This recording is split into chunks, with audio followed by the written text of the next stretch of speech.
یہ 2007 کی کہانی ہے جب ایک ماہر انسان قدیمہ ڈاکٹر مارک ہاولی لیک مشیگن کے ٹھنڈے اور گہرے پانیوں میں ایک مشن پر تھے۔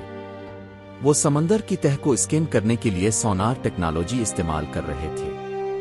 ان کا مقصد ایک پرانا ڈوبا ہوا جہاز تلاش کرنا تھا جو کئی سالوں سے لاپتہ تھا۔ اس مشن کے دوران انہیں جھیل کی تہہ میں جہاز کی شکل کے بجائے ایک لمبی سیدھی لائن نظر آتی ہے، لیکن وہ اسکرین پر دیکھ کر یہ سمجھ نہیں پاتے کہ یہ کیا ہے۔ چنانچہ ڈاکٹر ہاولی نے اپنا اسکوبا ڈائیونگ گیئر پہنا اور پانی میں چھلانگ لگا دی۔ پانی کی گہرائیوں میں ایک ایسا منظر ان کا انتظار کر رہا تھا جو انسانی تاریخ کی تمام کتابوں کو الٹ کر رکھ دینے والا تھا۔ ایک بار پھر ڈیکوڈ ریئلٹی کی ویڈیوز میں خوش آمدید ناظرین، انہوں نے کیا دیکھا؟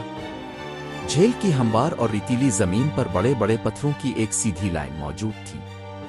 ان پتھروں کو دیکھ کر ایسا لگ رہا تھا جیسے کسی نے انہیں اپنے ہاتھوں سے ترتیب سے رکھا ہو، کیونکہ قدرتی طور پر اتنی سیدھی لائن بننا ناممکن ہے۔ موقع کا فائدہ اٹھاتے ہوئے وہ اس لائن کے ساتھ ساتھ تیرنے لگے تاکہ دیکھ سکیں یہ کہاں جا کر ختم ہوتی ہے۔ چند سو میٹر کے بعد وہ ایک ایسی جگہ پہنچے جہاں پتھروں کا ایک مکمل دائرہ بنا ہوا تھا، اور اس دائرے کے بالکل آخر میں ایک بہت گہری کھائی موجود تھی۔ اس گول نظام کو دیکھ کر انہیں فوراً انگلینڈ کے مشہور سٹون ہینج کی یاد آ گئی۔ جب اس چھوٹے سٹون ہینج کی خبر پوری دنیا میں پھیلی تو میڈیا میں طوفان آ گیا۔ کہا گیا کہ یہ ساخت 10,000 سال پرانی ہے، یعنی اصل سٹون ہینج سے 5,000 سال زیادہ قدیم۔ لوگ سوچنے لگے کہ شاید اس کا کوئی مذہبی یا روحانی مقصد ہو، لیکن ڈاکٹر ہاولی کا ذہن کچھ اور سوچ رہا تھا۔ ان کا ماننا تھا کہ میڈیا اس گول دائرے پر زیادہ توجہ دے رہا ہے، جبکہ اصل راز پتھروں کی سیدھی لائن میں چھپا ہوا ہے۔ اسی دوران جب ڈاکٹر ہاولی اس معاملہ کو حل کرنے کی کوشش کر رہے تھے، ایک اور بڑی جھیل میں ایک اور دریافت ہوئی جس نے اس راز پر نئی روشنی ڈال دی۔ 2009 میں یونیورسٹی آف مشیگن کے ایک ماہر بشریات جان اوشیے نے ایک تحقیقی مقالہ شائع کیا۔ اس تحقیق کے مطابق انہوں نے لیک ہیورن میں، جو 300 کلومیٹر دور ہے، بالکل ایسی ہی پتھروں کی لائن دریافت کی۔ جان کا نتیجہ یہ تھا کہ یہ پتھروں کی لائنیں دراصل ہزاروں سال پہلے کے شکاریوں نے بنائی تھیں، جنہیں ڈرائیو لائنز کہا جاتا ہے۔ شمالی امریکہ میں ہزاروں سال پہلے مقامی لوگ کیریبو نامی جانوروں کا شکار کیا کرتے تھے۔ کیریبو کی ایک عجیب عادت ہوتی ہے کہ وہ ہمیشہ سیدھی لائن راستے پر چلتے ہیں۔ تو قدیم شکاریوں نے کیا کیا؟ انہوں نے پتھروں کی ایک سیدھی لائن بنائی تاکہ کیریبو اس کو فالو کرتے ہوئے سیدھا اس گول دائرے تک پہنچ جائیں۔ شکاری اس دائرے کے قریب پتھروں کے پیچھے چھپ جاتے تھے، اور آگے موجود گہری کھائی کی وجہ سے جانور آگے نہیں جا پاتے تھے اور وہیں پھنس جاتے تھے۔ اس طرح انسان آسانی سے ان بڑے جانوروں کا شکار کر لیتے تھے۔ اب ڈاکٹر ہاولی کو مکمل یقین ہو گیا تھا کہ انہوں نے لیک مشیگن میں جو دیکھا وہ بھی ایک ڈرائیو لائن تھی۔ ایک اور حیران کن کہانی 2023 کی ہے، جب ایک برطانوی آئل کمپنی بحیرہ روم میں نئے تیل اور گیس کے ذخائر تلاش کر رہی تھی۔ یہ جہاز اسرائیل کے ساحل سے تقریباً 55 میل دور تھا۔ وہ سمندر کی تہہ کی تصاویر لینے کے لیے ایک جدید روبوٹک گاڑی کو 1 میل نیچے بھیج رہے تھے۔ ابتدا میں روبوٹ صرف عام ریت اور پتھروں کی تصاویر بھیج رہا تھا، لیکن اچانک انجینئرز نے اسکرین پر کچھ بہت عجیب دیکھا۔ انہوں نے سمندر کی تہہ میں ایک ستون نما چیز دیکھی جس میں چھوٹی چھوٹی عجیب اشیاء موجود تھیں۔ یہ کسی قدرتی چیز سے زیادہ کسی مصنوعی ساخت جیسی لگ رہی تھی۔ انہوں نے فوراً اسرائیلی انسان قدیمہ اتھارٹی کو بلایا تاکہ اس راز کو حل کیا جا سکے۔ تصاویر کا جائزہ لینے پر معلوم ہوا کہ یہ مٹی کے بنے ہوئے سینکڑوں برتن ہیں جو طویل عرصے سے ریت میں دبے ہوئے تھے اور جھولے جیسا منظر پیش کر رہے تھے۔ لیکن سوال یہ تھا کہ سمندر کے بیچ میں یہ برتن کہاں سے آئے؟ جب مزید تصاویر لینے کے لیے روبوٹک کیمرہ بھیجا گیا تو ایک بڑی ساخت نظر آئی جو ایک سمندری جہاز کا نقشہ پیش کر رہی تھی۔ مزید اسکین کرنے پر واقعی ایک 40 فٹ لمبا جہاز ان برتنوں کے نیچے دفن نظر آیا۔ اب مسئلہ یہ تھا کہ ان نازک برتنوں کو کس طرح محفوظ طریقے سے اوپر لایا جائے تاکہ ان کی عمر کا اندازہ لگایا جا سکے۔ IAEA نے کمپنی کے ساتھ مل کر ایک خاص روبوٹک گاڑی نیچے بھیجی جو ایسی نازک اشیاء کو اٹھانے میں ماہر تھی۔ آخرکار وہ کچھ برتن نکالنے میں کامیاب ہو گئے۔ حیرت انگیز طور پر ان میں اب بھی کچھ مواد موجود تھا۔ محققین کے مطابق شاید ان میں زیتون کا تیل، زرعی اجناس اور شراب محفوظ کی گئی ہو، لیکن اس کا درست اندازہ نہیں لگایا جا سکا۔ لیکن جب ان برتنوں کی کاربن ڈیٹنگ کی گئی تو نتیجہ سب کے ہوش اڑا دینے والا تھا۔ یہ برتن 3300 سال پرانے تھے۔ اس کا مطلب تھا کہ یہ گہرے سمندر میں ملنے والا تاریخ کا قدیم ترین جہاز کا ملبہ تھا۔ اس دریافت نے پوری دنیا کو ہلا کر رکھ دیا، جبکہ اس سے یہ بھی ثابت ہوتا ہے کہ ہزاروں سال پہلے کے ملاح ہماری سوچ سے کہیں زیادہ ترقی یافتہ نیویگیشن ٹیکنالوجی جانتے تھے۔ بحیرہ روم کوئی چھوٹا سمندر نہیں ہے۔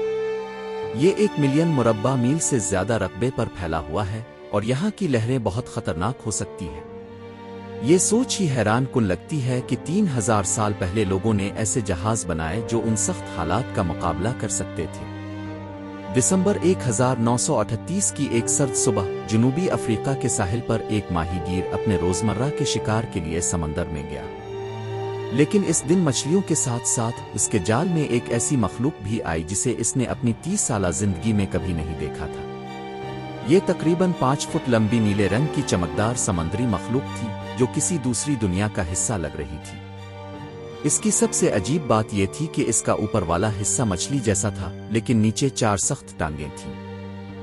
جب اسے ماہرین کو دکھایا گیا تو وہ پہلے تو یقین ہی نہیں کر سکے، کیونکہ سائنس کی دنیا میں جس مچھلی کی قسم کو کروڑوں سال پہلے مدوم قرار دیا گیا تھا وہ زندہ پکڑی گئی تھی۔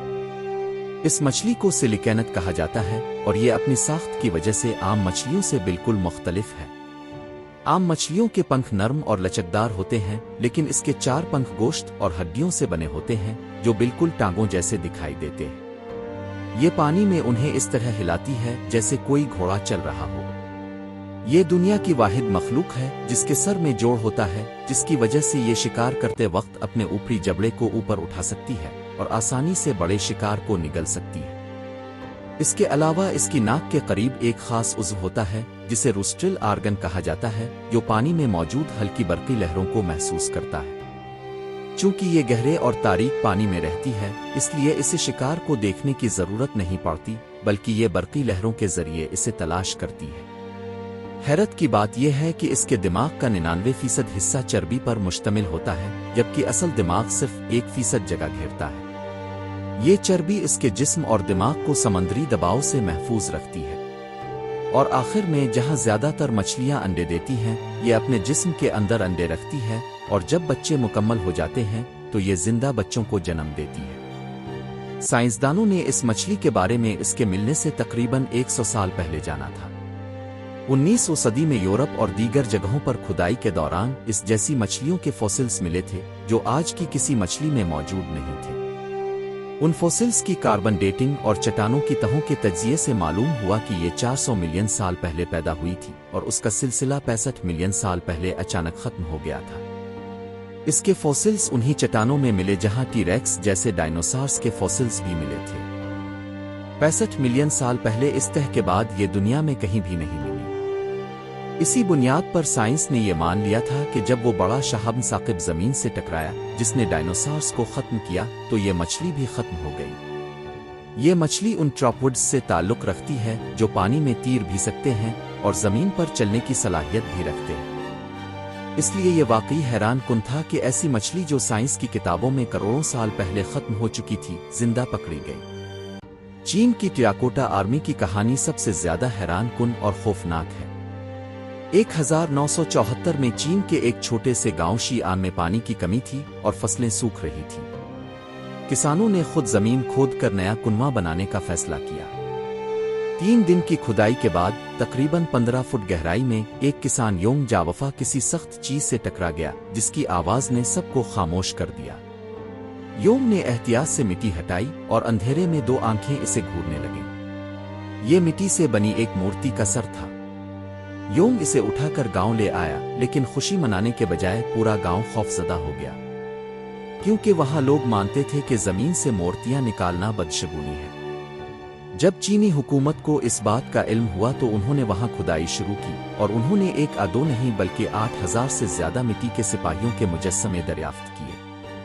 ان سپاہیوں کے چہرے، بال اور یونیفارم سب ایک دوسرے سے مختلف تھے، اور ان کے ہاتھوں میں اصلی کانسی کے ہتھیار بھی موجود تھے۔ یہ دراصل چین کے پہلے شہنشاہ کن شی ہوانگ کی امر فوج تھی، جسے شہنشاہ نے اس لیے بنوایا تھا تاکہ مرنے کے بعد یہ فوج اس کی حفاظت کرے۔ یہ دنیا کی سب سے بڑی اور قیمتی انسان قدیمہ کی دریافتوں میں سے ایک تھی، لیکن ان غریب کسانوں کا خوف سچ ثابت ہوا۔ حکومت نے وہاں ایک بہت بڑا میوزیم بنانے کے لیے تمام دیہاتیوں کو وہاں سے ہٹا دیا اور ان کی زمین لے لی۔ امید ہے آپ کو یہ ویڈیو پسند آئے گی۔ لائک اور شیئر کرنا نہ بھولیں۔ آپ کے پیار بھرے کمنٹس کا بہت شکریہ۔ اگلی زبردست ویڈیو میں ملاقات ہوگی۔